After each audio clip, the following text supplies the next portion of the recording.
நீங்க ஹாப்பியா இருக்கீங்களா? இல்ல தானே. இதனால தான் இந்தியா 118வது இடத்துக்கு போயிருக்கு. அது என்ன 118வது இடம் தானே கேட்குறீங்க? இந்த வீடியோவை கடைசி வரைக்கும் பாருங்க, சொல்றேன். உலகம் முழுவதும் நேற்று சர்வதேச மகிழ்ச்சி தினம் கொண்டாடப்பட்டுச்சு.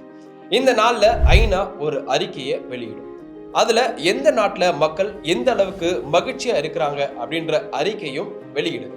அந்த வகையில 2025ஆம் ஆண்டுக்கான மகிழ்ச்சியான நாடுகள்ல பட்டியல் வெளியிடப்பட்டிருக்கு.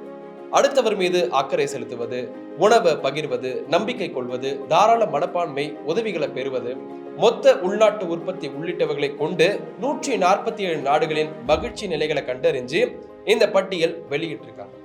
அதுல உலகின் மகிழ்ச்சியான நாடுகள் பட்டியல்ல பின்லாந்து முதலிடத்தை பிடிச்சிருக்கு. டென்மார்க் 2வது இடத்தையும், ஐஸ்லாந்து 3வது இடத்தையும், ஸ்வீடன் 4வது இடத்தையும், நெதர்லாந்து 5வது இடத்தையும் பிடிச்சிருக்காங்க. 2024ல 126வது இடத்துல இருந்த இந்தியா இந்த வருஷத்துல 118வது இடத்தை பிடிச்சிருக்காங்க.